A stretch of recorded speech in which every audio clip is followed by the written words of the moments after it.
everyone, welcome back to another episode of Lessons from Production, a podcast where we talk about real stories and lessons from building in tech. Today, we're going to talk about cloud cost observability, why most teams struggle with it, and how fixing it can help make better business decisions. I'm joined by Ananth from Zoho, who's helped teams understand and manage their cloud costs better. And Anand, welcome back to the show. I know we have done some webinars in the past, had some good conversations. How are you doing? And would you like to give yourself a quick intro for our audience? And what do you do? Hey, Kunal, thanks for the introduction. And I'm Ananth, and I take care of a couple of solutions over here in Manage Engine. Like one is more concentrated toward cloud ops. That is kind of like from the product called as Site 24/7, and the other part is kind of another product called as Cloud Spend. Like that is kind of catered towards the cost management aspects of the public cloud vendors like AWS, Azure, and GCP. Been here for more than 15 years right now and have solved multiple problems, faced multiple scaling problems on the go, and we have actually solved a lot of things as well. And I'm quite excited to actually kind of come and share my knowledge and maybe like my experiences on how we as a product kind of scaled over the last 15 years with respect to Site 24/7, and how CloudSpan is kind of contributing back into the Zoho and the Managed Engine ecosystem right now. So that's been happening for the last 3 to 4 years right now, and uh, kind of looking forward to that. Yeah. Amazing. And many companies only realize that they have a cloud cost problem after a massive outrun. Why do you think cloud cost observability is still reactive in most organizations, despite the maturity of APN and infrastructure monitoring tools? The basic problem behind this particular aspect is kind of the culture that they have to actually build up right from ground up. Like in case of co-location data centers, like we are used to get huge amounts of assets in a perpetual manner, and we are kind of used to using them for a longer period of time in bunches.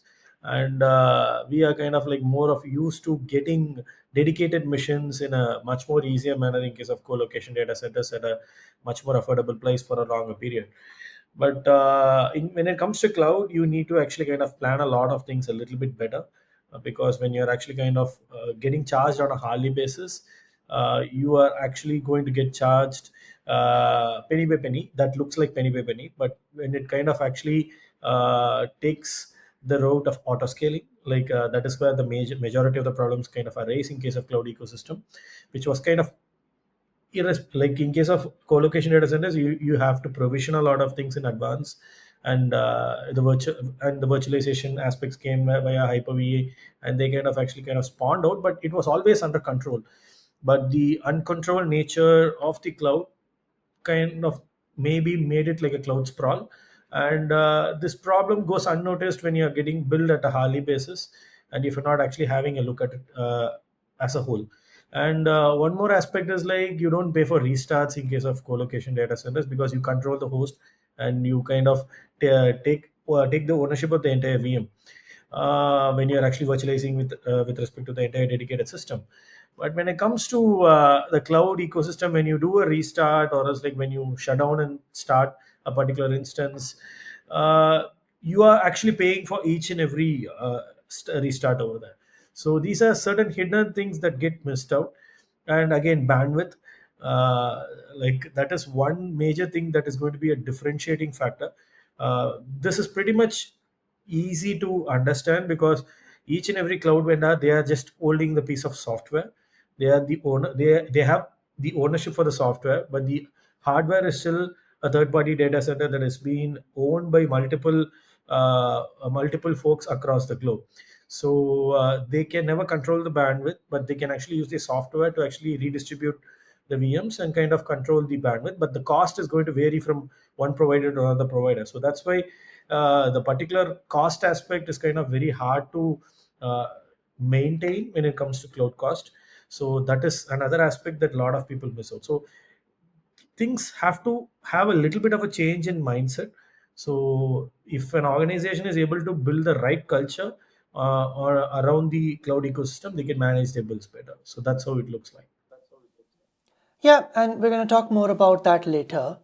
I do agree with your points. I think it's unfortunate how complicated billing has become. That's not what cloud was supposed to be. Cloud is supposed to solve your problems, and you may have seen a lot of people like in the news. You may have seen people are moving away from cloud, and then they are sharing their stories like we saved millions of dollars moving away from cloud and whatnot, which I feel like is a bit like that's not how it's supposed to be. Cloud is supposed to solve your problems. But why do you think that is? Like any stories you'd like to share from production? 'Cause the podcast is called Lessons from Production, and you may have interacted with a lot of customers. Any production stories of things going south and mistakes that people may have made, and what led to things going downhill? Yeah, so when it comes to the PaaS aspect of cloud ecosystem, the adoption of the right services for the right set of problems really makes a lot of difference. So if you ask me, in case of maybe like a co-location data center, it's pretty hard to actually kind of scale up and manage an API gateway. So, but there is a possibility that I can use an API gateway if it is kind of directly having a similar sort of a regional construction where the API gateway will have some sort of a direct connect to the ECS clusters that are actually within the same region. So here the design aspect takes the biggest toll. So the learning is kind of something that is kind of getting missed in a lot of companies, and they actually tend to move out of cloud. But I do agree on the aspect that a lot of companies move out of cloud, but most of the aspects are due to the manageability aspect that they are actually facing with respect to maybe like owning a lot of pieces, a lot of moving pieces, and how to actually kind of have a complete visibility into it. They have to actually have a thought process and the ideology to actually kind of have all the guardrails in place so that they can actually manage cloud and the on-prem, like the co-location data centers, in a similar manner. So that was the only reason that I can actually see in the beginning stages. But as we actually grew, the adoption of components are actually kind of more and more towards the areas where the elasticity was more. So we saw a lot of customers, and we ourselves in our side, when in case of Zoho, like Zoho meeting, to give you an example use case, we use the turn and stun setup. We have the turn and stun setup that is actually kind of set up in case of like AWS for routing the request in case of meeting packets that are being sent. So if it is not actually kind of stateless, IP type, if your IP type communication is not set up, the communication is going to happen via a remote server that is actually lying in the midst of it. But the problem here is like whether we can provision such an auto scale setup in case of our own co-location data centers. It can be very difficult because we are not sure how many participants are going to come into a meeting. Like we also have a town hall solution inside Zoho meeting, so we are pretty much not sure how many people are going to join the town hall session. So in case of Zoho, we have more than 17 to 18,000 folks. So you may actually have 4,000 folks joining in at a time, and maybe sometimes it may go beyond 10,000 folks. So in those cases, you have to auto scale, and you have to actually scale up and scale down, and that becomes the requirement. So you have to actually find the right use cases where it is absolutely required to adopt cloud. In such scenarios, clouds are a better bet. So but in case of ECS or EKS clusters, actually, if you are actually seeing most of the folks in our side itself, in our set of customers, they have over provisioned. So that's where the cloud cost observability also kind of has a lot more impact in how they are actually designing their applications. Over provisioning, thinking that there will be a lot of traffic in case of cloud, can turn out to be a catastrophic thought process. So you can always start small and expand as you actually see a lot of maybe like you have to continuously monitor, and you got to actually understand the growth pattern of your traffic and understand your ecosystem, to be very precise, before you are going full blown on cloud. So if you have that planning thought process, I feel that there is no need for it. But there is no need for folks to actually move away from cloud.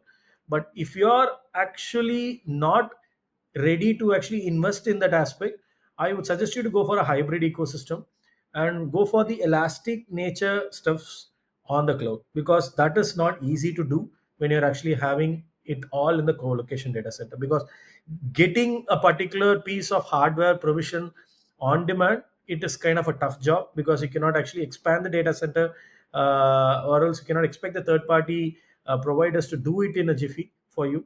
There are a few providers like DigitalOcean or Linode who can actually give you some service, but again there will be provisional delays which are not actually dynamic. So again, you got to actually factor in a lot of things, like provisional delays are actually going to cause downtimes to the customers, and your experience is going to go for a toss, and you may not prefer happening that. So choose your use cases and provision accordingly, so that you may not need to think about walking out of cloud. That's an interesting point. And like apart from over provisioning, what other mistakes you have seen people and organizations make that just causes a havoc on their cloud bills?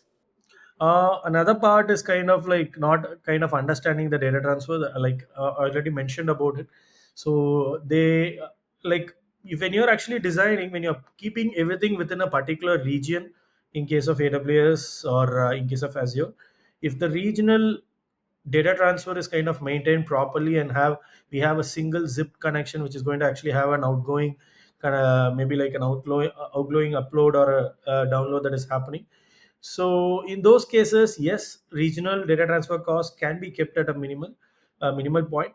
But if they don't understand that aspect, if they actually have a lot of cross data center calls, that is expected to cause a lot of havoc to their cloud bill. So this is one of the major mistakes that we see. And the other aspect is, instead of over provisioning, like provisioning and just leaving it off. So thinking that it's all fine. So when you're kind of metering out traffic, and if you feel that you have actually kind of provisioned enough, and if you feel that you are going to actually have it for a longer haul, the duration of that particular machine, whether it is required for the entire period of time, is something that they actually miss out. Like this is where spot comes in a lot of places. In case of AWS, they give you a spot kind of a thought process, where you can actually kind of provision only if you are actually hitting a spot bill limit, and after that you can actually provision it and run it for a period of time and just kill it off. So this is something like an archival use case that we actually think about when we are actually considering spot. But in another case is kind of workload management. So that's where the billing aspect comes in a lot more heavier, where you pretty well know that your business hours are 9 to 6, but you tend to run it for 12 to 12, and you pretty much pay more than what is actually required. But you feel that, okay, let it run for 12 to 12, what's there in it? But it is not necessary most of the time. So it is not over provisioning, but we call it as a cloud wastage kind of a problem. So this is also another thing that a lot of folks kind of tend to ignore, and they actually kind of burn their pockets over a long run. Yeah, that's interesting because, like, I mean, I do agree with your points, and I think it's just how the whole industry is being right now. I mean, when we talk about cloud being broken, we had a conversation with Kelsey Hightower. He said that it's because people let it to be broken. And I think if even the example you gave of data transfer costs, right? So like AWS they don't charge you anything when you put data in, right? That's free. But if you want to take your data out, there's like egress charges and whatnot, and their markup for that is like I think more than 1,000%. Like it's crazy.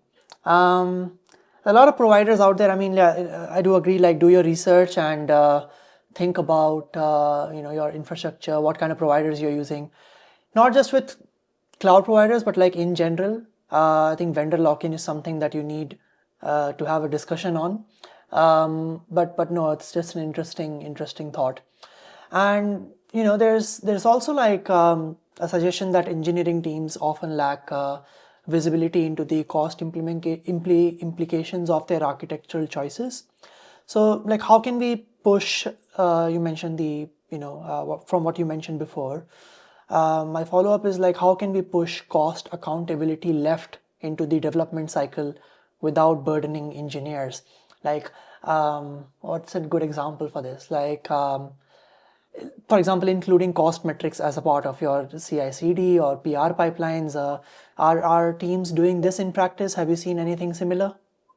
Uh, Tagging compliance is something that a lot of folks kind of tend to have an oversight on. Like they kind of think that if you are actually kind of making a particular provisioning with respect to a region or an availability zone, anyway, it gets kind of automatically categorized. So that's the developer mindset. So, and again, we internally have tried it out. Like we kind of give a separate linked account in case of AWS, or a separate subscription for Azure for each and every team. In case of GCP, give separate projects, and we try to figure out whether we'll be able to find out each and every chargeback or showback, and we kind of thought that we can actually make them more responsible using it. But the problem we found at the end of the day was like, how much ever you kind of show back to the teams and kind of state that they have to be responsible, it is hard to control their urge to kind of provision something and do it at that particular instant.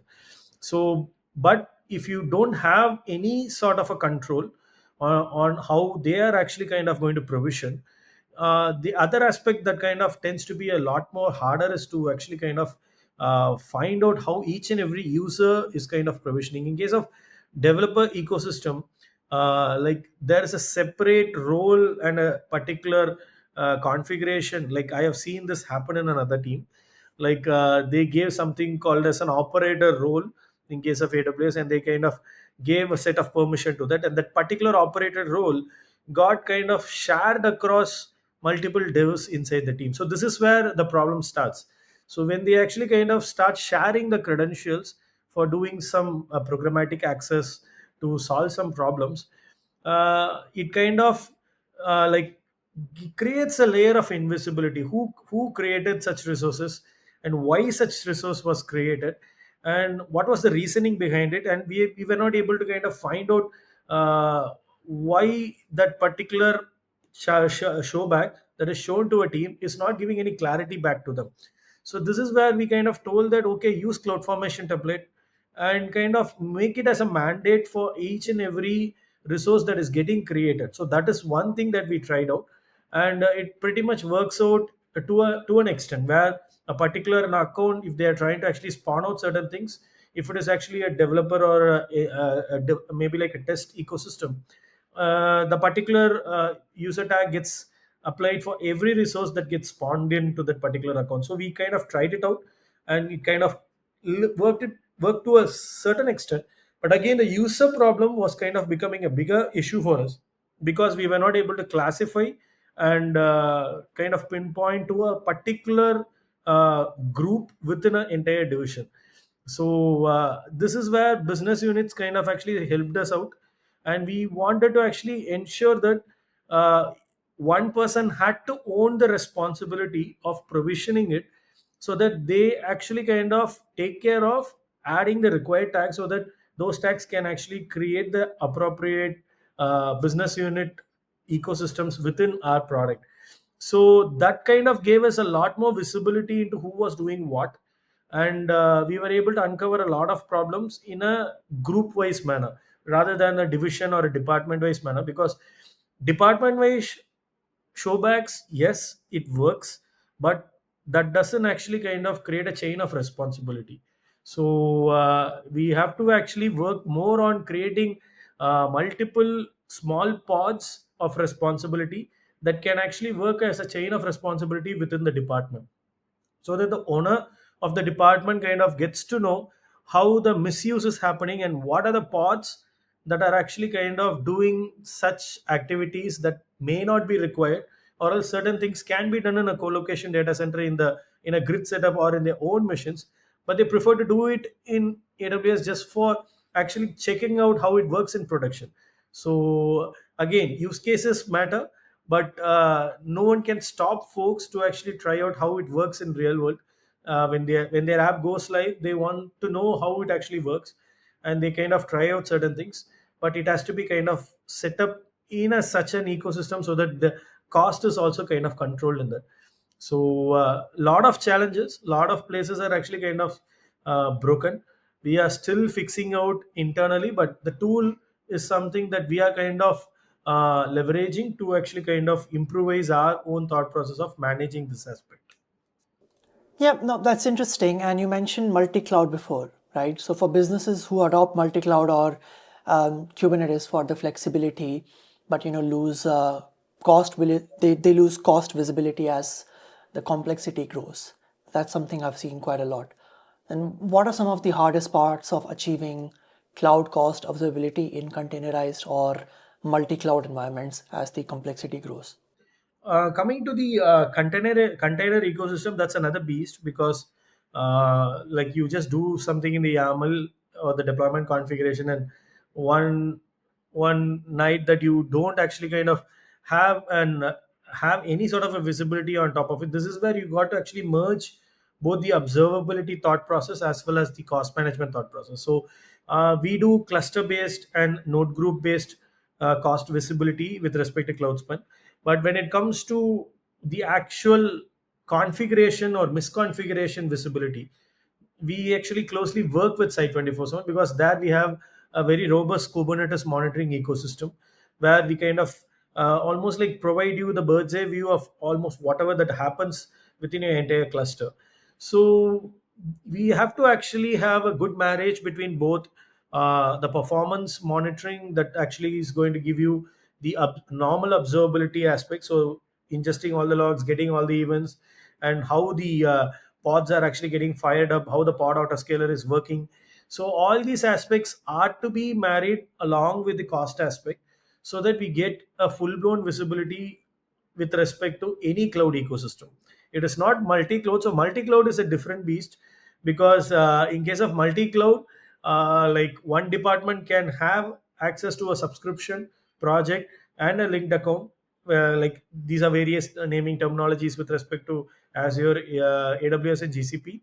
But the reality is like the usage of one department might be very low with respect to that particular GCP account on a for maybe like on first 10 days.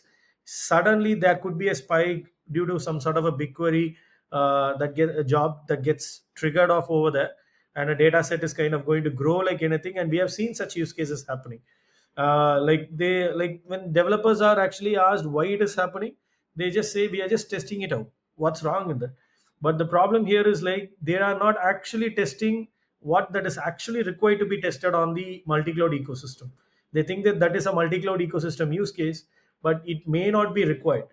So you got to be very judicious in case of multi-cloud ecosystem, because each and every pass is carrying a different weightage when it comes to costing, as well as each and every team, one team is not going to specialize in all the three clouds.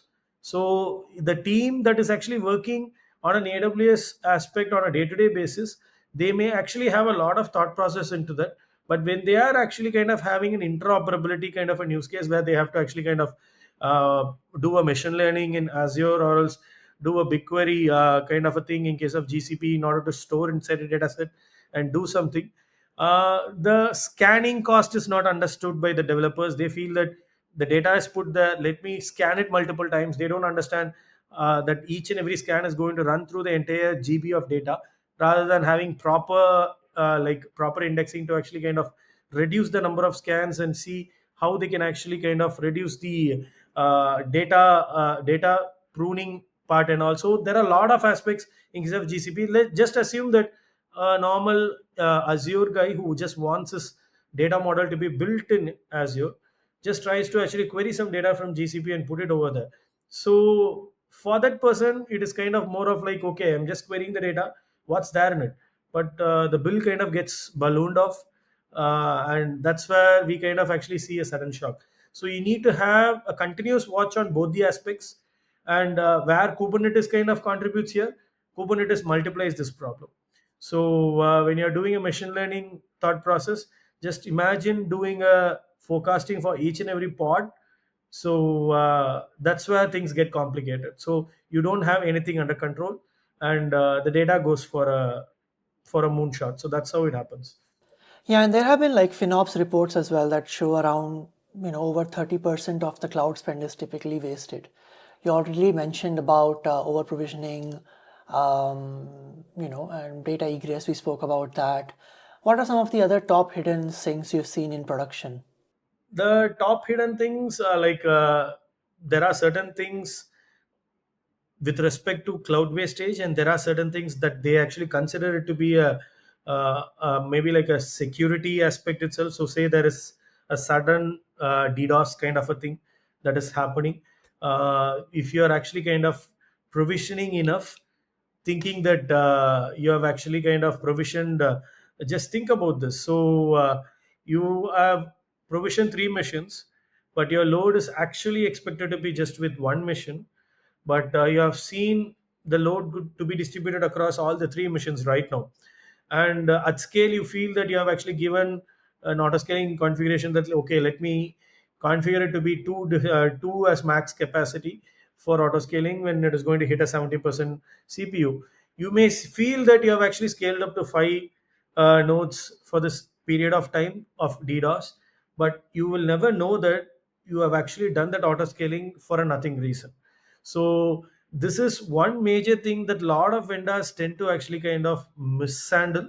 They don't see the right traffic come towards the cloud. They don't actually kind of have the right set of firewall configurations that are actually kind of made to actually kind of filter the traffic over here.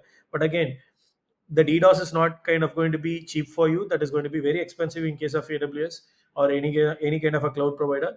But the cost that you are expected to pay for it is kind of going to be a lot more better than the cost that you are expected to lose when you are not actually doing it.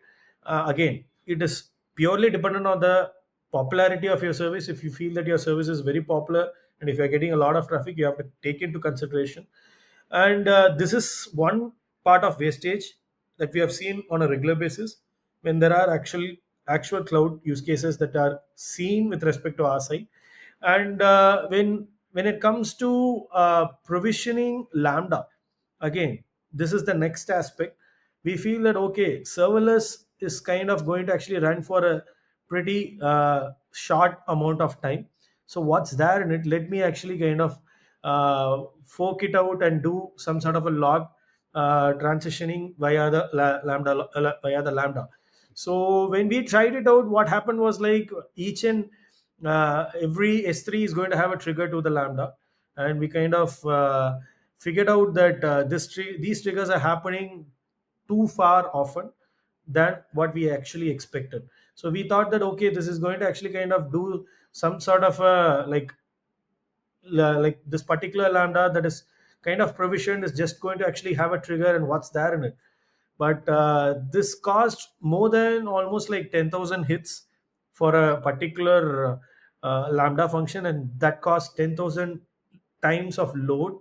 That, like, the CPU kind of we when we saw the bill, the CPU was kind of like humongous. Like, then we realized that this may not be the best approach, and we kind of did a fallback and thought that we are better off to do a pull rather than wait for triggers to actually kind of work in this use case. And unusual use cases or unusual usages of serverless also tends to actually kind of burn a big hole into the pocket. So that is one more thing that we have understood in our own scenarios, and we didn't want to do metric stream for this sort of a thought process, actually, because that required a kinesis firehose to be provisioned, and those metrics kept on bombarding a lot of metrics into our ecosystem. Then we figured out, okay, CloudWatch is better.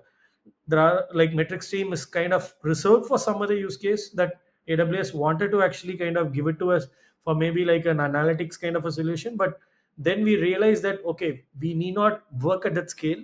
We can still work it out for our monitoring use case using only CloudWatch. So that these are certain things that we have experienced over a long period of time, and we have understood and we have kind of corrected in our course of actions. And come again, like, lot of components.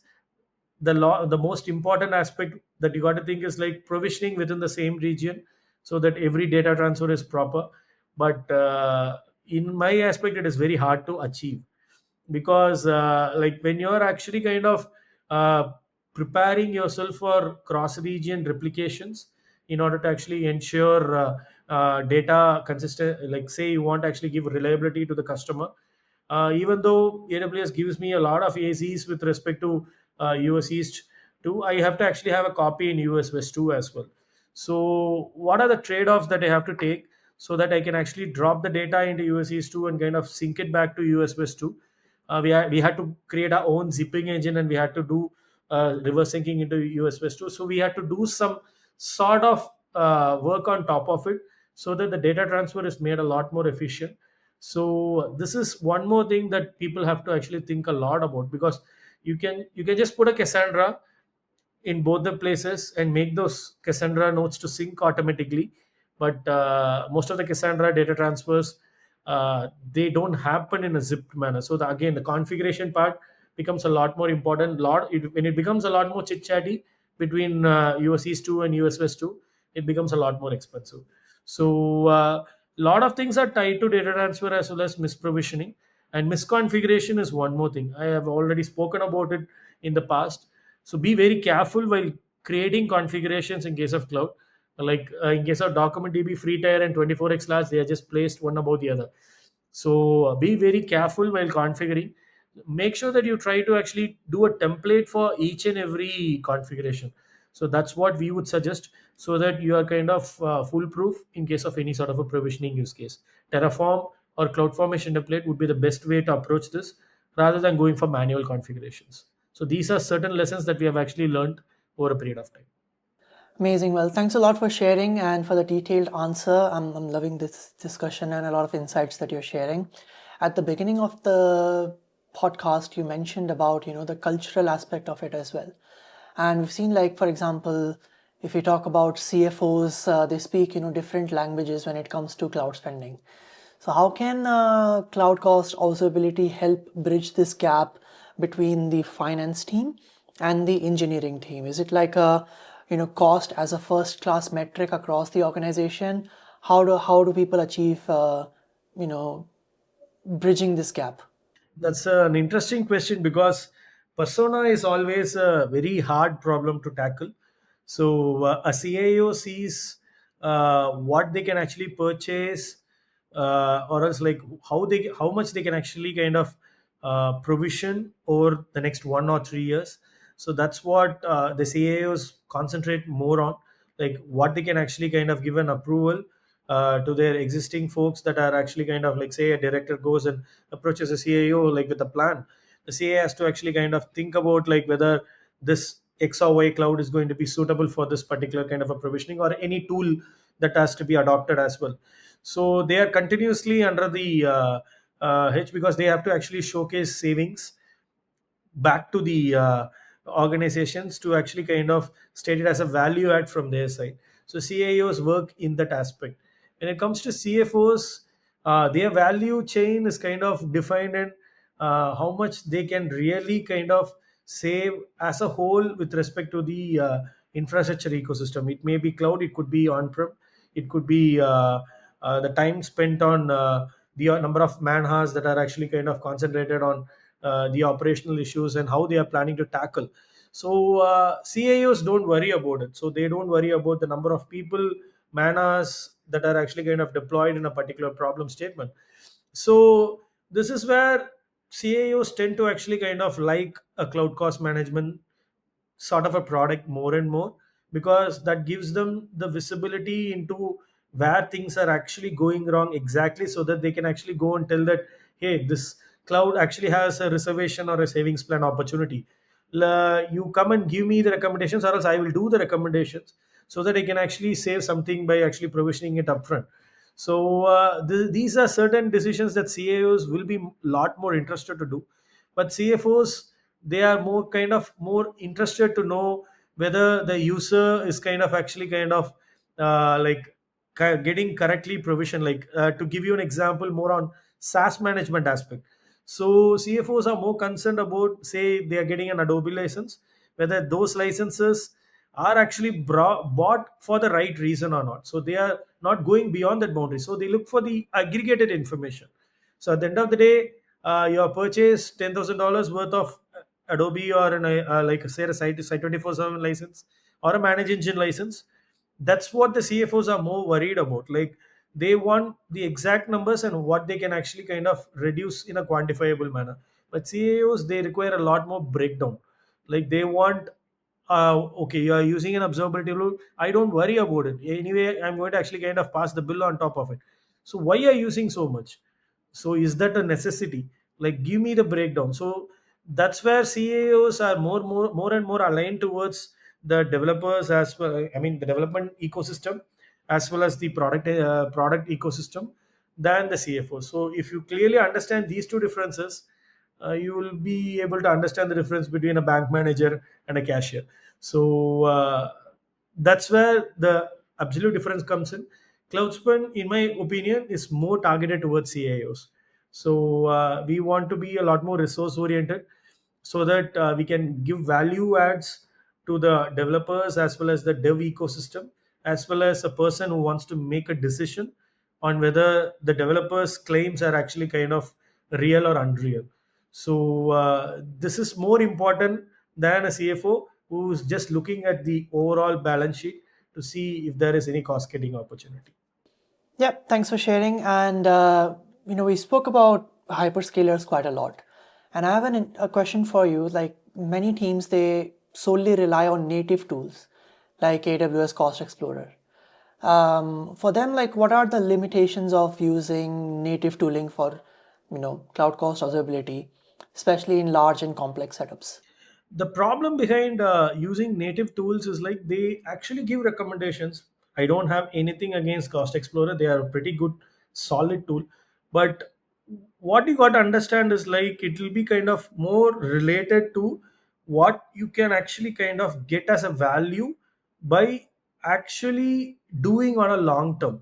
So most of the AWS suggestions, if you actually look at it, they don't give any kind of a suggestion that you can actually do certain things in a short term basis to actually achieve a lot of value. So that is one major drawback that I have seen with respect to multiple cloud providers, because they want to actually have a vendor lock-in. So you already spoke about it a little bit. So vendor lock-in as a use case, they want to hold you into that ecosystem for a long enough time. So it's more of like a co-marketing stunt from my thought process. But in case of a third-party tool, it's direct. So it's not a selling point for them. Their selling point is going to be your savings. So it will be a lot more focused towards what you're actually wasting, and you will be given a lot more information on what the cloud providers itself might be hiding itself. So that is one of the major use cases that you got to think about. The other aspect is the kind of third party integrations and multi cloud aspect. So in case of, I think GCP provides you a thought to actually kind of integrate AWS into GCP, but pretty much everyone knows why GCP does it. So it's going to be a cross sell again. So they are going to actually try to go and pitch about the VM ecosystem, and they are going to actually do a cross sell for their own ecosystem to the AWS customers. It might end like that. So you cannot be 100% confident about it. But in case of a third party vendor, they are going to actually kind of, in case of Cloudsman, we are going to actually bring every data together, and we are not going to sell your data to anyone. It's your data. We are not going to use it for cross selling any sort of the cloud ecosystem back to you. Again, a little bit of a brand marketing, or else maybe like a cross selling aspect that you may not actually face here. And the third aspect is kind of the integration aspect. So in case of manage engine as a whole, you have a very robust ecosystem of 120 odd tools. So you have a very good ecosystem at play. Like you have a service management, you have a you have an ITOM ecosystem over here, you have an unified endpoint management suite across which you can actually completely integrate together with the cloud spend aspect. So you get an ecosystem at play. So you need not worry about kind of getting notified or getting maybe like a lot more robust integration across entire like your own user ecosystem that you have to go and create inside each and every cloud. So say for example you have an LDAP, like you have an LDAP which is kind of getting synced by your AD is getting synced by LDAP into the manage engine LDAP ecosystem. So all the users are actually synced for you, so that you need not actually do it again with multiple cloud vendors. So one place to manage everything is something that you get in the ecosystem at play. So that is actually missed out when you're going for a cost explorer kind of a thing. Another aspect is definitely the flexibility. The vendor lock-in flexibility is kind of is a major thing. So you are actually managing cost with us, and after that you may actually go and manage a cost with another vendor. So it is always going to be like, you can move across vendors, and you can still get value out of each and every vendor, not by not relying on one particular tool. That is one aspect that we have seen as a value add to our customers, because all customers cannot get access to the cost explorer, because that is one more problem, that a particular cloud system administrator may not be ready to outsource at any point of time. It's a vital piece of information again. So you don't want to disclose all those things to multiple folks by giving multiple logins, but you can actually kind of outsource those data into a third party tool like Cloudspan, and where you can actually use your own RBAC mechanisms to actually restrict what resources can be seen by whom. So this is one more aspect that is more used in case of any sort of a third party vendor.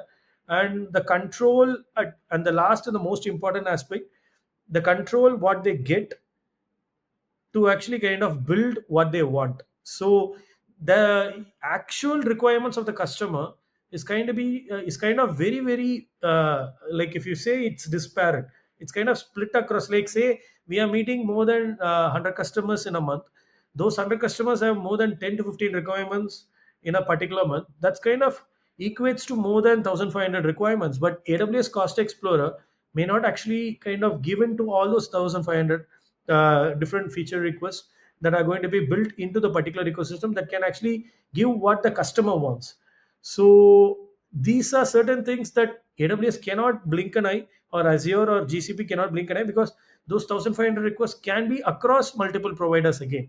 So it may not be kind of like just fitted into one provider. But in our case, when we have built a platform that can actually serve multiple providers, if you build a feature that goes across all the three different platforms, so what you get for AWS, you get for Azure and GCP as well. For classic example is recommendations in our side. So whatever you see as recommendations for EC2 that we have built here, we have replicated it for Azure VMs as well as for GCP VMs compute. So there is no parity left out. So in case of AWS, you may see block storage is kind of, EBS is having a very robust kind of a suggestion, but that may not be available in a Google GCP or a particular Azure ecosystem, where the disks as well as block storages may not have that much of a robust offering in case of recommendations, when it comes to maybe like how they can actually save cost.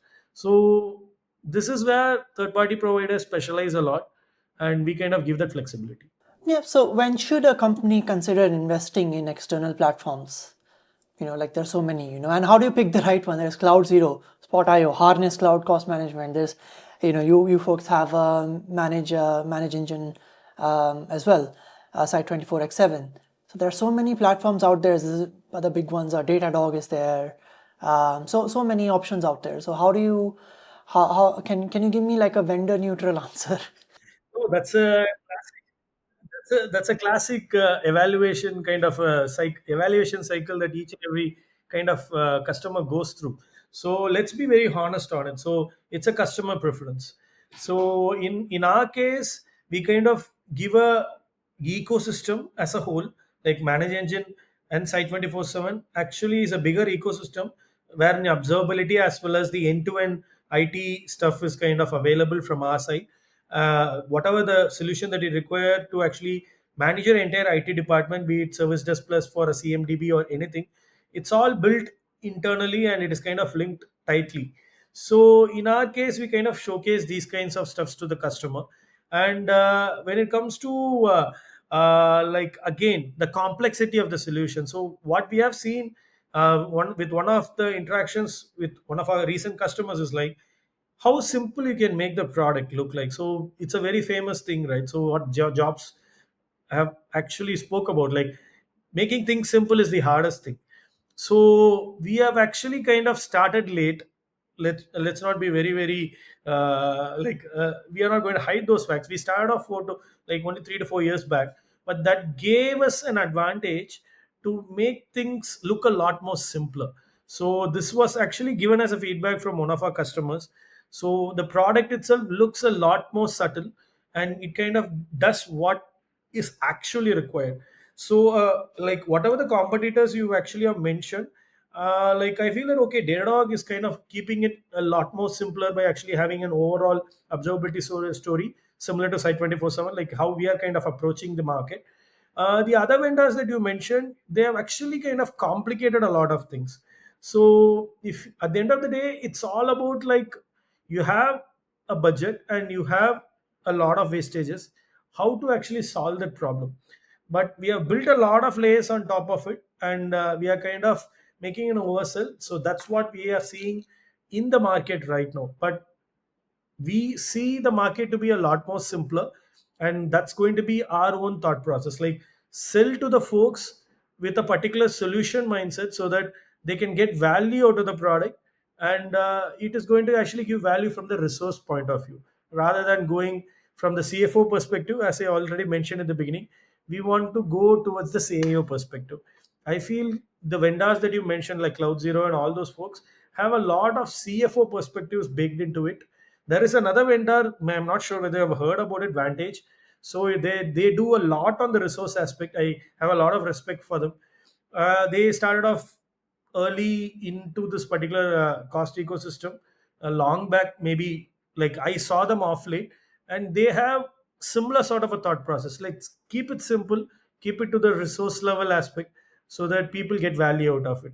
So again, the problem of solving with multiple vendors in any SaaS market is going to exist, but we hope that we have the right set of things in our armory to actually kind of win over customers. So that's how we kind of position ourselves. I love that answer. Thanks for sharing. And I want to talk about this is a very interesting point. From what I have seen, I got some founders, on the podcast and in previous shows as well. They have mentioned a similar sort of like mindset. When we talk about early stage startups, right? They show a bias towards moving fast rather than moving effectively. So, is there an ideal stage in a company's growth to start investing seriously in cloud cost observability? I would suggest them to actually start early. So we do have a pricing strategy of maybe like if you are going to have less than $3,000 of spending on a month-on-month basis, we are not going to give you. We are not going to charge you. We kept the $3,000 on a purpose because we wanted them to use the overall observability stack. So I'm not sure. Like I have not seen any other vendor giving $3,000 of free tire. So we did it on purpose. We wanted to actually kind of give it back with whatever that we have in our site, so that people can actually kind of explore us and kind of grow with us, because we didn't want to overcharge them. And I kind of like even our 1% charging, like with respect to pricing, is kind of very very minimal with respect to market, because we had a very clear thought process. Hey, we have an overall suite, you grow with us. So that's our own thought process. When it comes to startups, okay, like coming directly to your question, they have to start on this pretty early on, because startups try out a lot of things. They tend to break a lot of things and again rebuild. In that process, they tend to actually kind of overspend here and there. So if they can actually kind of have a very prudent thought process, like the cost culture that I spoke about from the beginning itself, that will augur well for them. They can actually kind of show that as kind of a better way of execution to their in their own, like when they are actually making a pitch to the next series of for the next series of investment. They can actually showcase this. They can clearly showcase this, and they can just be a lot more serious in their thought process, stating that we are very frugal in our spending, and you can actually have the results, and you can actually check it out. So this is the best way to convince an investor who is actually coming in. When you say that you are actually very frugal in your thought process, I bet that most of the investors will like it. So make use of the best of the tools that you have. Don't open source too much, because when you're trying to open source, take a lot of open source and deploy it internally, you tend to burn a lot of money as well. So that is something a lot of startup founders, they don't understand. They feel that they need to instrument everything from day one. They need to capture everything from day one to actually stay very prudent. But one thing that they miss to actually get get a hold of is, you need to capture only what is required in the beginning stages. You need not actually run behind every problem. you're expected to face problems as you scale. You're not going to actually kind of escape that particular scalability problem at any cycle. But it doesn't make sense for you to actually capture all the problems and keep scaling on a day-to-day basis, because when you over capture metrics, you tend to over optimize, and over optimization results in over provisioning most of the scenarios. So I would suggest most of the startups to get started from the beginning stages. Maybe during the first deployment, they have to have a proper monitoring tool like Site 24/7, along with a cloud spin like solution if they're actually going on cloud. It's a must that they actually have a cost management solution. If it is going to be cloud spin, I'll be more than happy to give them whatever they want, because $3,000 is more than enough for any startup who's just getting started. So I'm just telling this. Come on, Cloudsman, just try out Cloudsman, scale with us. So that's the statement from our side. Yeah, no, 3 grand is pretty generous. And a follow up I have is like, have you seen like seed stage teams do this really well, or is it always post Series A, like post Series A cleanup? In our case, we are getting a lot of enterprise traction. So that's where that's where the problem is. Like the seed stage startups are not thinking in the enterprise manner. That is one way of looking at it. They got to actually think in an enterprise fashion to actually scale it up from the beginning itself.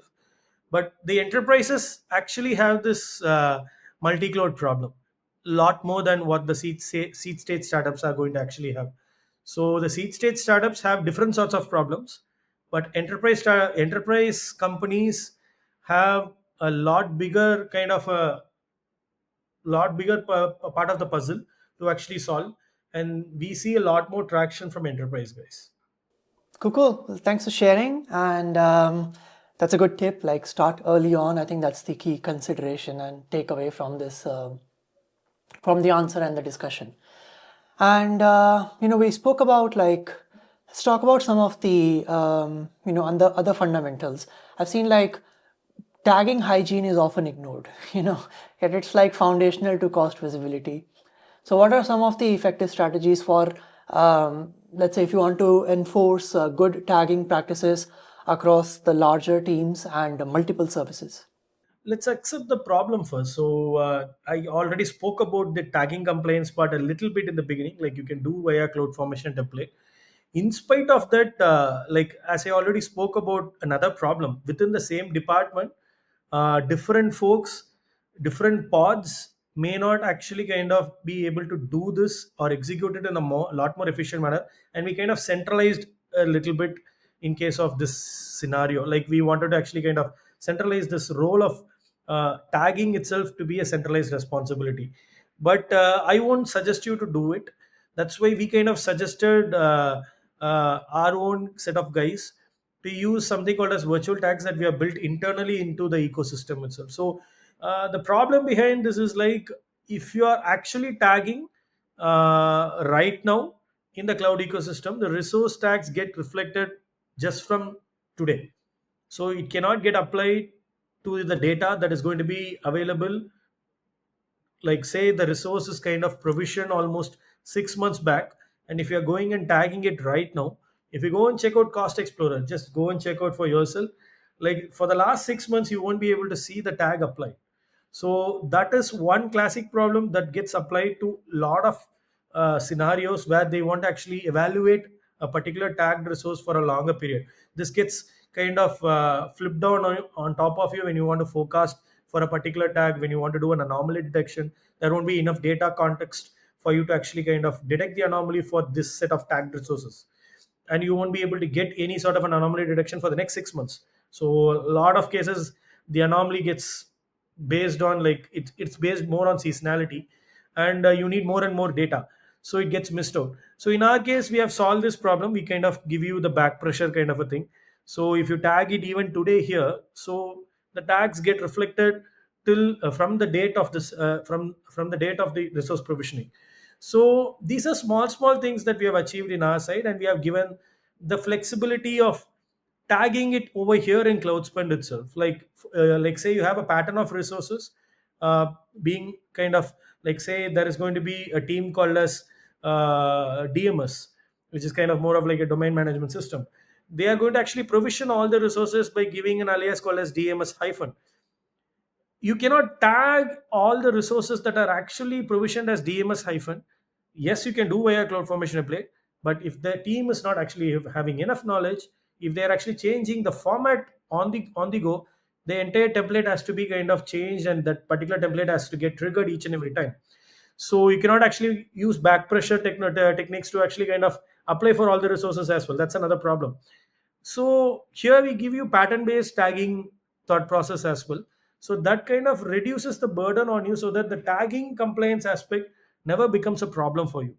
So these are certain things that you get from a third party solution, and I would personally suggest use everything that is possible at your disposal in terms of tag to actually achieve complete visibility. If you are missing tagging compliance, you are going to actually kind of get screwed up for over a long period of time. So untagged costs are considered to be one of the major wrecking issues in case of FinOps. So there is no question about it. So we would suggest you to go for pattern based tagging mechanism to actually solve the problems with respect to untagged resources. Yeah, that's why I raised it. And any automation or policy as code tools, like Turbot or Terraform tagging modules that you recommend, or do you have an offering? Yeah, so we do have an offering for it. So you can actually automate, and you can actually set up your own virtual tags within the ecosystem. And you can also have your own webhooks set up so that you get all those tags in each and every event, and you can use those tags as well to actually kind of control your third party systems like a ticketing system or a Jira or anywhere. When an event is kind of generated from Cloudspend, you can actually kind of use those tags. So we have all those things baked in, and it is kind of a pretty powerful thing. So we have multiple aspects we call as virtual tags, we call as smart tagging, and we have something called as tag profiles as well. So those are three different concepts that get applied. So I would kind of recommend to folks who actually kind of onboard to Cloudspend to definitely try it out. Thanks for sharing. And I want to talk about SaaS companies, who often miss out the unit economics that are tied to cloud costs.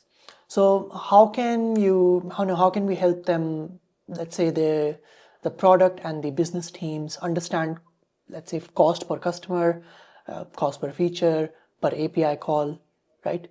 Yeah. So in our case, we kind of actually have something called as APM, where we kind of capture all the traces, and for each and every instance, we kind of actually project the cost. Right now, we are actually kind of working on getting transactional level cost. We are not at that, but that is one way of actually kind of finding out how your each and every unit cost metric is going to actually kind of get a lot more powerful. In case of a lot of other vendors, they suggest that okay, you ingest your unit metrics so that we kind of actually kind of merge those cost entities into whatever the data that we have as cost, and we will actually kind of give you unit economics. But I would suggest like a lot of folks to actually kind of make a merger of both Site 24/7 and Cloudspend together to actually get more value out of it. So I understand that it is very very important to find out how much razor pay cost or any other transaction cost is going to actually kind of fall on each and every app server. So what we see as a problem here is like, say there are two or three nodes provision for maybe like making payment calls. How much those three different app servers are actually going to cost, like how much the it is going to actually cost to a particular business unit, like or a particular company, to actually use Razorpay as a third party service. It actually makes a lot of business sense because you got to actually provision accordingly, and you got to actually kind of quantify how much you are actually kind of losing out for actually waiting for each and every callback, and actually provisioning those servers to actually make sure that you don't miss out on any callbacks whenever there is going to be any sort of a payment that is going to get out. And if you're going to get a callback from another third party vendor, you got to make sure a lot more on how you're going to actually quantify those kind of things. So we do have some sort of a plan in achieving this, but what I would suggest is like, this is kind of a very far-fetched use case. When it comes to business kind of use cases, it is kind of evolving right now, but it is very very important. So I don't have any second thoughts on it. And what about like FinOps and SRE teams? They sometimes may show cultural resistance to cost ownership. So, how do you build a culture where engineers can care about cost as much as uptime? Okay, so it's a classic problem. A lot of companies are actually kind of splitting their cloud ops team and FinOps team. So that's how it is kind of getting divided right now. The cloud ops team is kind of like looking more into the performance aspects as usual. So they get into each and every metric, like with respect to response time or CPU or error rate and all those things. They concentrate more on the core fundamentals that they can actually get as a monthly, like that they generally go for monthly group metrics, so aggregation, so that they can actually kind of figure out whether they can actually plan their capacity better. So that's what cloud ops guys are actually concentrated more on. When they figure it out, they actually present all these data back to the FinOps guys, where the FinOps guys can actually kind of use the inventory aspect. So they don't get into the inventory aspect that much, the cloud ops guys. They actually capture, and they are actually kind of pushing all the inventory aspects to the right side, to more to the FinOps guys, and they are actually kind of evaluating the inventory to the projection aspect. So the data aspect is given as a proof to the FinOps guys to actually convince them, and the FinOps guys are looking into the existing inventory and seeing whether that is kind of bloated, and that's where we kind of get in. So we tell the FinOps team whether it is bloated or not, and we give the Cloud Ops team on why it is kind of bloated, so that both the information kind of gets conveyed to both the teams, and they get access to the wholesome information. So the better the data is integrated, the better the team is going to be unified when they are actually working towards this. If you are going to have two different products for this, you got to give access to both the teams for both the products, or else it will be a chaos for sure. Amazing. Well, thanks a lot for sharing, Ananth. I really appreciate it and had a great conversation. Always a pleasure speaking with you, and thanks for sharing your insights. Yeah, have a great day. Bye.